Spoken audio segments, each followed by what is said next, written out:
Internet, good morning. My name is Magnitude. Welcome to week 1 of the WBE. This week against Dan, aka aDrive of the Minnesota Vikavolts.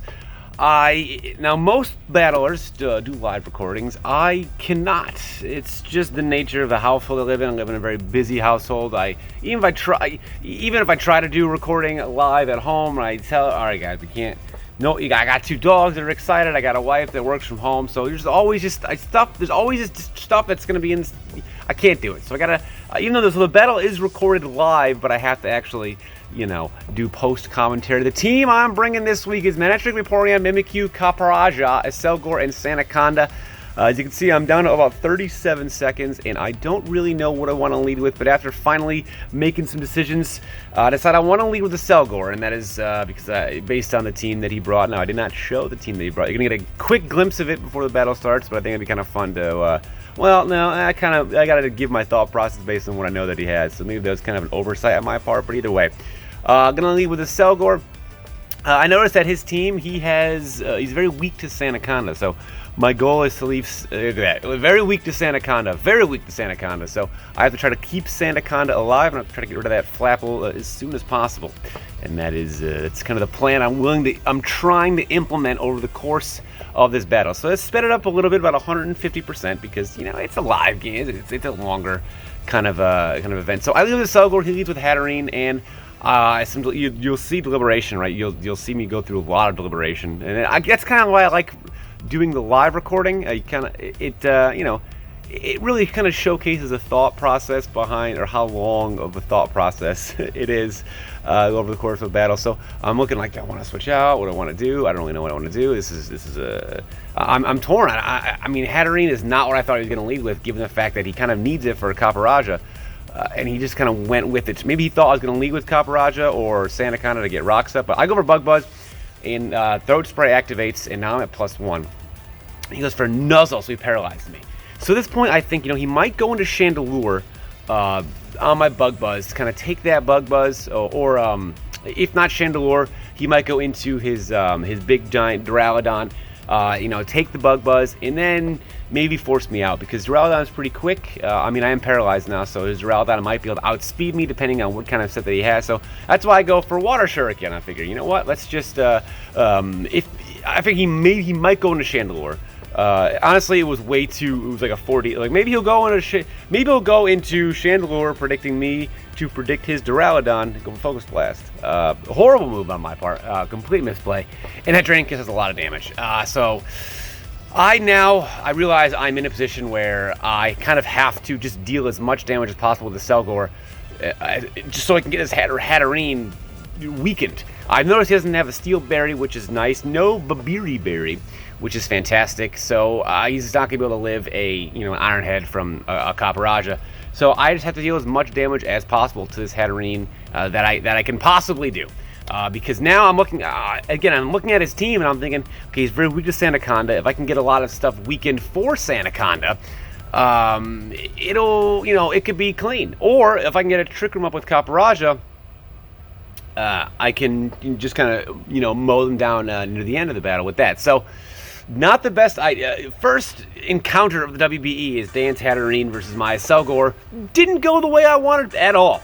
That Water Shuriken was a poor play. If I went for Bug Buzz, things may have been different. But now I'm deciding, okay, how do I want to go about this? I am a min speed Kaparaja. I'm at 30. His base speed is 29. We realize he's got Nuzzle, and he's got Leftovers and Draining Kiss. So even if he's got Mystical Fire, which based on the fact that he led with it, I don't know if he does. I don't think he thought I was going to lead with my Kaparaja, but based on the fact that he's got Nuzzle, I don't know if he's got Mystical Fire in his team. So even if he does, I got Akaberry ready to go on my Kaparaja, so I'll be able to live. If he wants to throw Mystical Fire my way, so be it. Hatterene goes down, and then I'll have traded essentially a Selgor and 50% of my Kaparaja for Hatterene, which I'll take. He does switch out in a Duraludon. Now, yeah, you guys. So there was a comment about not having a lot of stopping power in a team, and I was like, oh, okay, shit. I used a Steel type move on an incoming Duraludon. This, I regret making that decision. If I predicted that and went for like a body press, things might have been better. But however, That is way more damage than I thought I was going to do. And I get those steely spikes up. And if he's got, he doesn't have a spinner on his team, so those steely spikes are there forever. So now I'm thinking, okay, so my thought process was, Duraludon's here. It could go for Earthquake. If he goes for Earthquake, though, I'm definitely going to live. And I still have an Akaberry if he wants to Mystical Fire me. It's going to do about 45% from Hatterene. But he goes for a Substitute. So he currently, he's preps well for me. He has Substitute on his Duraludon just to stall turns out of my Copperajah. The good news is, every time that he's doing those things, I am getting now higher special defense with my Max Quake. So I can, so now if his plan is to, take me out with a Fire type move, it's becoming less and less viable every time I get a Max Quake up. So if you want, so I even thought about like getting more than 25%. Is he going to go into something like Flapple on an Earthquake? Nope. But his plan, he's just gonna straight sticking with that plan. Gonna be stalling out my G-Max turns, making G-Max Copperajah essentially a non-factor. However, I was able to get my Steel type spikes up, so that's helpful, right? The hazards are nice. So far, battle's pretty much gone the way that Dan's hoped it would go. He's got rid of his Selgor, which could have done a lot to a lot of his stuff. But also, he wasted my G-Max turns. So he's gonna. What is he? Thunder Wave? What is he predicting me to switch? I don't understand. And then I get fully fucking parried. God damn it! So Duraludon lives to fight another day. Well, the good news, however, is that he goes to the Substitute, and I guess he's hoping for a full para again. I don't get the full para, which is fantastic. So I'm able to go ahead. I'm gonna Earthquake him, and I'm able to break this up. So far, I mean, Duraludon's getting weakened, Hatterene's weakened. I'm slowly shifting, I'm turning it around. It's starting to, the ebbs and flows, the current is starting to just kind of lean a little bit in my corner at this point, because I am wearing him down like I want for Sandaconda. Now, the fact that one first tells me he went for Dragon Tail, and he was trying to Dragon Tail me out. He didn't get it. Duraludon goes down, and now I've traded Duraludon for a Selgor. I'll take that, because Duraludon, he looks so cool, but man, he is deceptively fast, especially in this metagame. It is. He's quick. He's a quick little guy, huh? He's not even a little guy. He's a big boy. He's a big boy. I don't know. Big boy. He's a big boy. He's a big. Don't do drugs. I don't do them. So he gets to. This thing's awesome. Pinchurin, by the way. It's awesome. And I'm thinking, okay, I'm just going to Earthquake you. I'm going to do a lot of damage to you, and you're going to get up one layer of Toxic Spikes. Sure, that's okay, something. And I want to go for Earthquake. Obviously do a lot. Not enough, right? If I went for Body Press on one of those times, and if I had Body Press, I just did Headbutt for the Psychic Terrain just to get rid of possible hazards, or impossible priority from stuff, whatever. So he goes for Memento. Possible priority on his Mons that could interrupt my Trick Room, essentially, but never came to fruition. He goes for Memento, goes down, so he gets one layer of Toxic Spikes. He's Memento'd my Copperajah, and he has Electric Terrain up, and now he's going to go into Flapple. And that's going to be an electric. Oh my god, he is prepared for Mimikyu. He is prepared for Mimikyu. Or so he thinks. So now my decision is I have to go to Mimikyu. He's probably going to Dragon Dance. I can't stay in. He's got essentially +3 defense on me because of my -2 attack and +1 defense. So I can't stay in, but I thought about staying in. But I'm like, you know what, Mimikyu, this is why I'm here. If he hits me with a move that doesn't kill me, Red Car will pop unless he G-Maxes. But he can't G-Max. He don't think he wants to, unless, well, I guess he could G-Max. But if he's got Bullet Seed for my Disguise Mimikyu, then G-Max is not the option that he wants to make, because he will, he'll break my Disguise, but I'll get an attack off. So, Bullet Seed, but he misses. But he misses! We've made up for it! With that dumb Parahacks that happened. That wasn't really a makeup, but it hustles, it happens. But I get a Trick Room up now, so now I'm definitely faster and stuff. And now I'm going to go for a Play Rough, and if I can just take out this Flapple, I'll have 3 turns of Trick Room with Mimikyu ready to rock and roll, and still my Disguise up. And that would be, oh my god, that would be just a thing of absolute beauty. But oh My God, he lives at so little. But he must have known that. He must have known he could do that because that's why he had the electric seed, unless he didn't account for the steel type spikes. But bullet seed, so I had red card on this thing. It did not proc, obviously, because bullet seed still had more times to hit. However, electric terrain's gone, sure.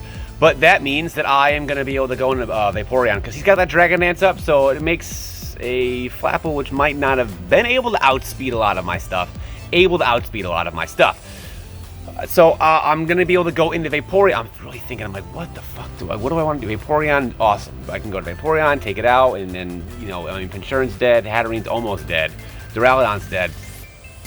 Could really, it's coming down to the wire here. I got to really just make the right, you can see I'm really trying to figure out what I want to go into. I finally end up deciding on Vaporeon as the timer gets right in my fucking face. Because Manectric in Trick Room is still faster, I think, than his +1 Flapple. So, I don't really have time to do all the math. So I just like, all right, you know what? I'm definitely slower. So that means I'm faster in Trick Room because of the +1. And I mean, he knows he can't switch out at this point because of the steel spikes. If he tries, he's done for. But he didn't go for a Sucker Punch, and this is going to be fuck.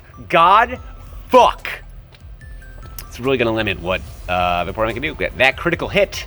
Really a bummer.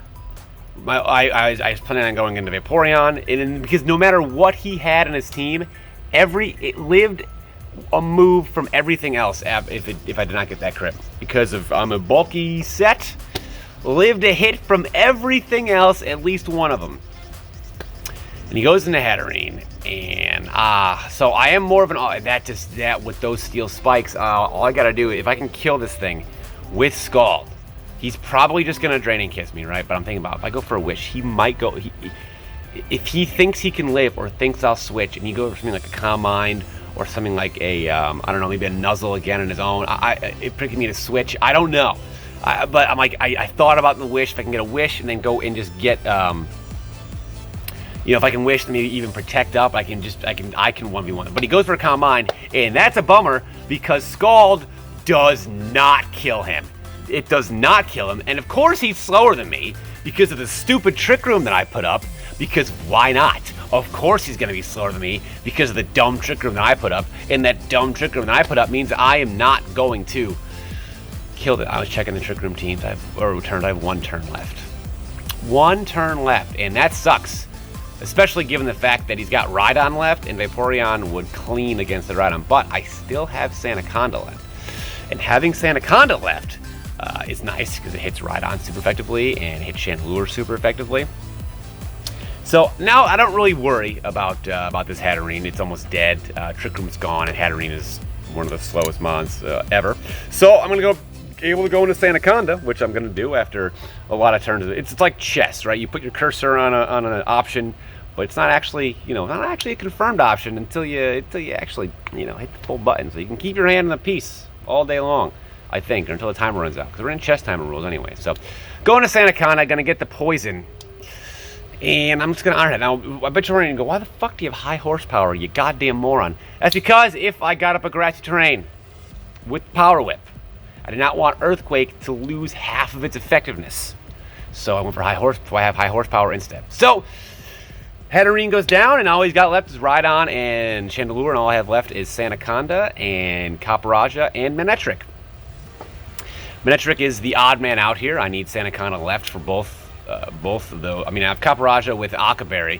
So now he goes into Chandelure, and I realize, well, Manectric, I'm gonna need a free switch into my Copperajah.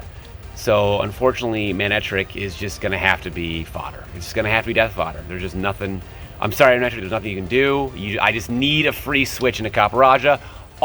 Mostly because I'd like to get Sandaconda versus Rhydon in the end, because I'm not weak to any of Rhydon's moves, and I can hit it super effectively with high horsepower. I mean, Rhydon's probably got Eviolite, so it's gonna be close. It's gonna be close. So I go into Copperajah, and based on the damage that it did to Manectric, he's probably I gathered Specs. I mean, he's either Specs or Scarf. I mean, Manectric's probably dying anyway, but it doesn't matter if he's Specs because of my Akaberry. So as long as he doesn't crit me or burn me, then I'll be able to take out the Chandelure. And the Chandelure, incoming flamethrower. Oh, God, buddy. You can't burn me because I'm paralyzed. Don't get parahacks. Fire off the Earthquake. Chandelure goes down, and it is now Rhydon. Just Rhydon left. It has come down to Rhydon versus an elephant and a snake. There's some Zodiac calendar out there. It's losing its fucking mind. Digimon Season 3 is like, we did this shit already. We did this shit already. He goes for Earthquake. I'm obviously dead, and it comes down to just Sandaconda. It comes down to just Sandaconda. Just Sandaconda versus Rhydon. His team is so weak to Santa. I'm so close to a win week 1 against Rhydon, against Dan, the leader of the GPA. What acronyms are you? The leader of the WBE is here. I'm trying to do some math. I have a higher defense stat, but my high horsepower is stab, and he's only he's regular weak to both. So what I was trying to figure out is, the more points I have in my defense, is that going to offset the difference in battle power? He is faster than me because I am designed to have I'm designed to be in Trick Room, that poison there, so I have to kill him. I gotta live a hit and I gotta kill him. It's gonna be close, man. It's gonna be close. I gotta kill him. I'm gonna live a non-crit, even a crit. I probably will also live. I am bugging. I'm thinking about this shit so hard. I'm like, which one? High horsepower. Fuck it. It's stab. Super effective. The Earthquake. I'm gonna live this. Doesn't matter if it's a crit. I'm gonna live this. I just gotta take him out. Just gotta take him out. It's happening. It's going. No.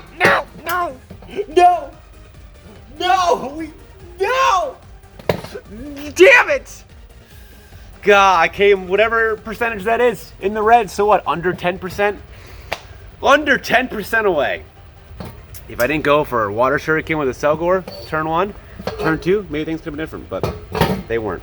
So this has been week 1 of the WBE. If you guys enjoyed, be sure to leave a like.